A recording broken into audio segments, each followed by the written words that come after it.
Hello and welcome back everyone to the video series Dedication Show on CBS that has crowned its new champions. That's right, we're talking about the Amazing Race Season 33 finale, the 2-hour finale. This was jam-packed with multiple roadblocks, detours, final tasks, all that good stuff. There's a lot to cover, so let's just jump in right where last episode left off, and that was all 4 teams making their way from Greece over to Portugal, where there are 3 departing times. In Group 1, Raquel and Kayla will be leaving first, and they have a 15-minute head start over Group 2, which is Kim and Pen and Natalia and Arun, and they have 30 minutes over Group 3, which is Dusty and Ryan, who came in last place last week. The first clue of the episode tells everybody to get in their cars, drive over to a famous fort, to then look out across the land to look for a marker to their next location and their next clue. Despite having a 15-minute head start, Raquel and Kayla have some navigation problems to where Kim and Pen are able to surpass them, get to the fort first, be able to find their marker, and then head out. And right as they're heading out, that's when Raquel and Kayla are making their way to the fort. So that 15 minutes really dissolved, but also their 30 minutes dissolved, because once they get out of their car and head up the stairs of the fort, Dusty and Ryan are right on their heels, and they both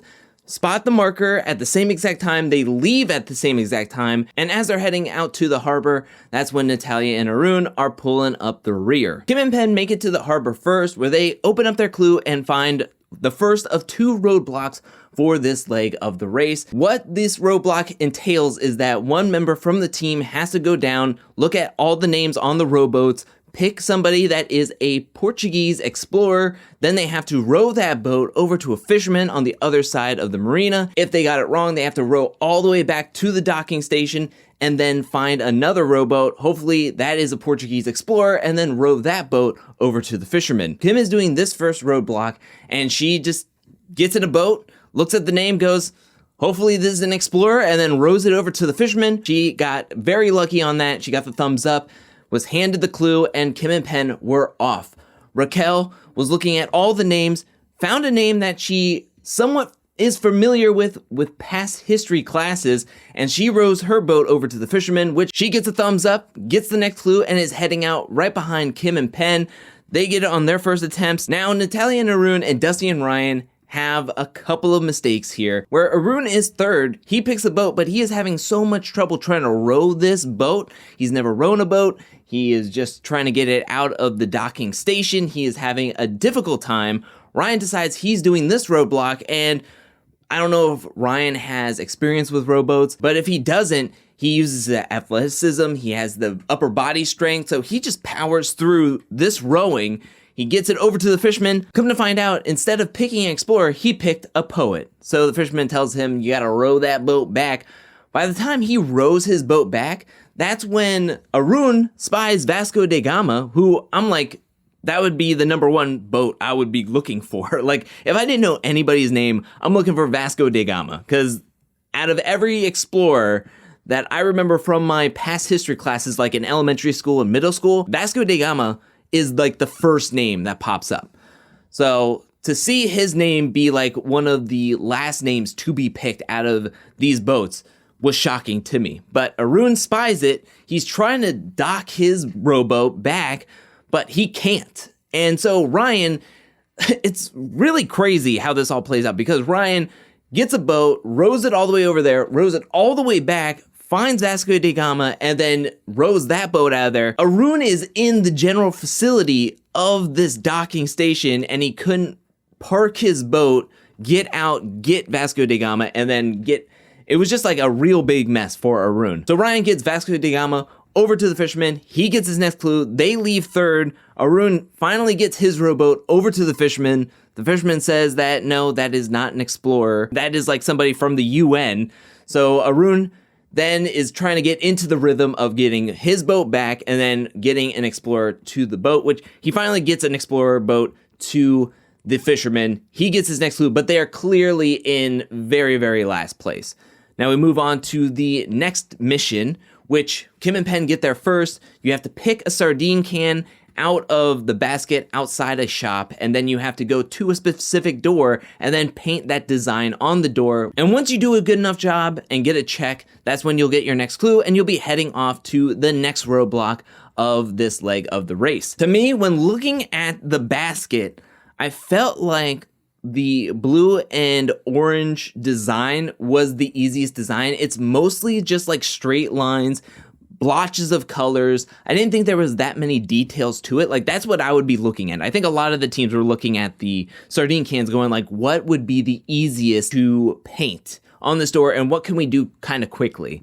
Raquel and Kayla do a great job at picking their can, as there was not that many intricacies to it. It was a rather simple design, so maybe I'm in the wrong that was the better design. I think Kim and Penn picked one of the hardest designs, which was the mermaid, which they cost them in the details. And so Raquel and Kayla were able to fix their problems with their octopus on their design. They get the thumbs up, they get the clue, they're heading off. The problem that happens is that they leave their map and what looks to be another clue at their door, and by the time they get to their car, they're like, well, we can't go back. Like, why wouldn't you go back? I mean, why not just retrace your steps to where you were last?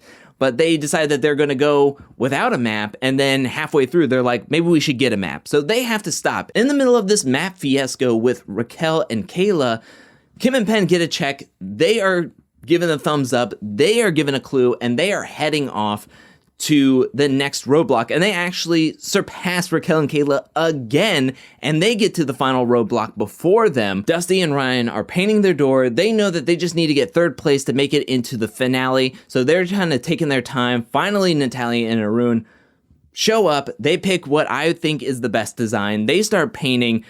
Dusty and Ryan are having the world of trouble here. Again, the devil is in the details. They're clearly not seeing that they have to paint the doorknob, which is kind of difficult to assume that you're supposed to paint the doorknob. It was a rather weird doorknob placement where it was in the middle of the door instead of on the sides or anything. So they kept on getting checks. Finally, by the 10th check, they decide that they're going to paint the doorknob just to see if that would work. And the lady gives them their next clue. So they're heading out third. That's when Natalia and Arun are like, we got to pick this thing up. So they start painting as fast as they can in their design. They get the thumbs up. They're heading out. Now, at the next roadblock, this is where Penn has to count all the columns in this church. There's 106 columns. They have to do it in the designated area where it's going to be difficult to see very far away columns. Now, I do not have great eyesight. I can't see like 5 feet away from me starts to get very, very blurry. So I would need to wear my glasses, my transition lenses. So that way they're both sunglasses and I can see far away. I was surprised that maybe Penn didn't have these glasses with him. I think that's a kind of an oversight. If you do not have good eyesight, you should have like some form of glasses with you at all times so that way you could see. But he was having a difficult time. He was like, I'm just going to say, screw it. I'm going to do the best I can, but with no teams here, I'm just going to keep running back and forth, throwing out numbers. Hopefully it's close. Hopefully I can make it and hit the right number. He runs like 4 or 5 times before Kayla shows up, and Kayla gets this in one attempt. She hits it right on the head, 106.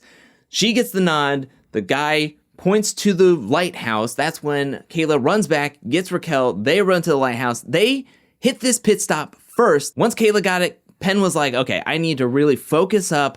I'm going to just have a strategy. He finally gets a strategy down and locks this in. Kim and Penn meet up with Phil at the pit stop, and they are second place. And then Dusty and Ryan get there, and they finish this up before Natalia and Arun show up. But Natalia and Arun, sadly, they were one of the luckiest teams on this race. They did a great job coming back after the elimination, after the pandemic. They did a great job, and so they leave in 4th place. They finish out their run on the Amazing Race in 4th place. And now we have the final 3 teams heading into the finals, where the second part of this episode starts off with everybody getting on a plane, heading to Los Angeles for the final leg. All the teams start off on the top of this Westin hotel where there are 4 columns. They all open up their clues at the same exact time. They're all starting at the same exact time. And when they open up the clues, they have to run to a tower where there's a locked clue box, and they have to find the code on something that's going up and down.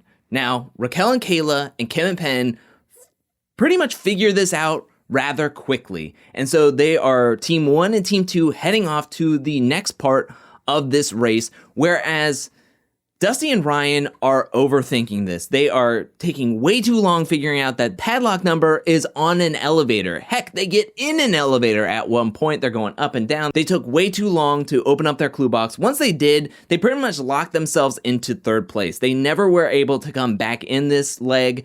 The Raquel and Kayla and Kim and Penn just had a very big lead on them, and they are two very good teams that they weren't going to screw up too much to the point where Dusty and Ryan were going to surge back. I think they got into their heads way too many times towards the end of this show, to the point where I think they were overthinking everything. And so they did a great job, but they do come in third place at the end of this show. I'm not really going to be talking about them in the rest of this episode because their performance really doesn't matter for the rest of this episode. It was really a two-team race throughout the rest of this episode. So both Kim and Penn and Raquel and Kayla get to the next portion of this race, which is the Pinata party, where one team member is going to have their eyes blindfolded, wearing this luchador mask, and then they're going to have to be getting directions from their partner who is standing inside like a gazebo, and they're trying to make them hit the right pinatas because they have to hit the right 3 pinatas that have 3 clues in them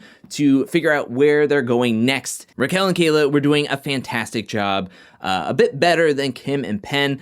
Raquel and Kayla were able to get their 3 clues. They're heading off to the SIR studios to be Foley artists, whereas Kim and Penn, they head off on their way slightly behind Raquel and Kayla, which for this task, you have to pretty much sound 5 clips from The Amazing Race, 5 very famous clips from The Amazing Race using household items, and you have to be ruffling up film or plastic bags to make it sound like hay. You have to put your hand in a bucket to make it sound like the guy's sloshing in mud. It's rather very interesting. It takes Raquel and Kayla 8 times and takes Kim and Penn 6 attempts to knock this out of the park. This is the point of the race where it gets very, very close because this is the penultimate task of the whole race. And Raquel and Kayla finish, get outside, they're asking this guy for directions, and then right when they're finishing up getting directions and heading into their car, Kim and Penn finish up, see Raquel and Kayla are right there, get directions from the same guy, and they are neck and neck heading over to the LA Galaxy home where they have to go to the tennis courts and finish up their last task, which is, of course, all about their experience on The Amazing Race. They have to solve these riddles using these giant rackets and putting them on the board. And once you get all of the riddles solved, that's when you will be heading through the tunnel to the final pit stop, the final mat, to be crowned the Amazing Race Season 33 winner. I instantly thought that the Socrates quote, the 8-word quote that we got from last episode, was going to be featured on a racket, this quote, in this episode, but it did not. It was actually the guy at the end of the leg last episode that was featured, not Socrates, but maybe that Socrates quote was on a racket to kind of throw you off a little bit. It was coming down to the wire. Raquel and Kayla were getting a lot of checks. Kim and Penn were getting a lot of checks. They kept on flipping back and forth between the candy, the car, the boats, the coin. The coin was the major factor. How Kim and Penn did it, they were like, okay, we got pretty much 9 out of the 10 riddles done. So they were just flipping through the coin at one point, and once they got to that right coin, that's when the judge was like, game, set, match, go through the tunnel. They ran through the tunnel, was greeted by everybody, greeted by Phil, and Kim and Penn won The Amazing Race Season 33. I am very happy with Kim and Penn winning. If any of these 3 teams won, I think that it would have been a successful season, but I am really happy that Kim and Penn won, that they got first place. Raquel and Kayla were able to figure out the coin situation, the candy situation. They were given a thumbs up. They finished in second place, and Dusty and Ryan got in third place. And that is it. That is it for The Amazing Race Season 33. We have covered the whole season. It has been a roller coaster. I've had a great time. I'm hoping that you had a great time watching through the season, listening into these recaps, talking every single week. I'm going to be looking into more shows that are coming out in March to cover on the channel. If you have a suggestion for a show that you would like me to cover, let me know in the comment section below. And I also want to know, What'd you think about this season? What'd you think about Kim and Pen winning? Were you rooting for them? Let me know anything and everything you thought about this season finale down in the comment section below. Thank you so much for watching not only this episode, but throughout the season or wherever you started watching these recap videos. I really appreciate it. I love making these videos week in and week out and then getting to chat with everybody in the comment section. Thank you so much for watching, and I'll see y'all next time. Peace.